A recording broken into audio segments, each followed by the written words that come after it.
Well, and to me, when I listen to your solo records, I feel like they're part of an artistic process.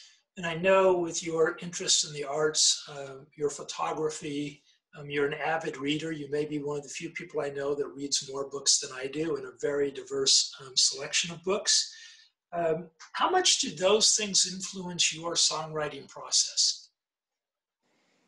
The simple equation is, and I wish this was more true than it is, but garbage in, garbage out. I've always felt that it's never been a chore to watch a great film or to read a great book. But I just found that the higher I set those bars, the more the gray matter kind of grew in the right areas. You know, you weren't just shutting things, you weren't shutting synapses down.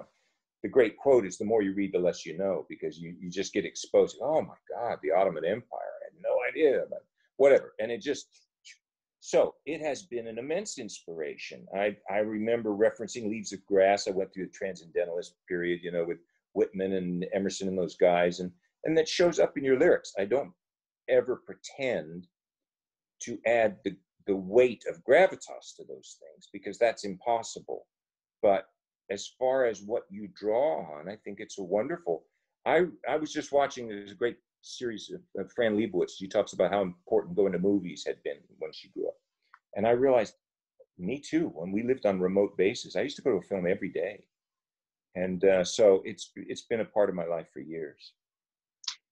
Well, when you think back, because to me, one of the things about your lyrics is you paint images with your lyrics.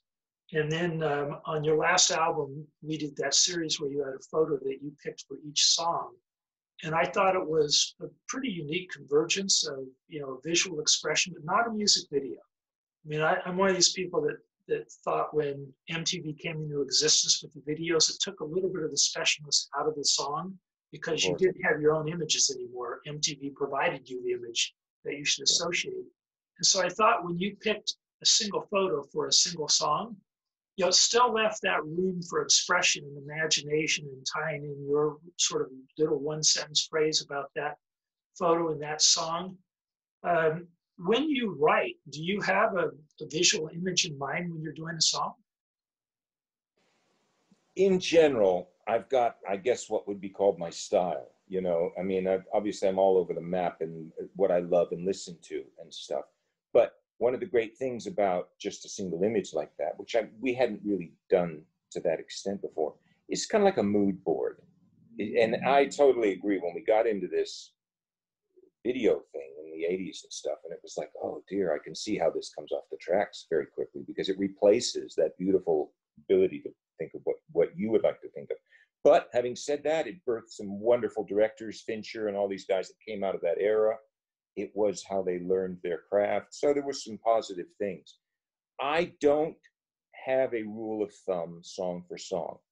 Because I write both music and lyrics, sometimes I'm scribbling a note, or I come up with a title. The great Jimmy Webb, dear friend of mine, always keeps a running list of titles, 50 titles, and starts from there. I thought, oh, that's a great trick. And other times it's just a lick that you're deep to D'ing, and your song's completely developed, and then you have to figure, okay, what do I want to say with this and stuff. So it can come from any angle.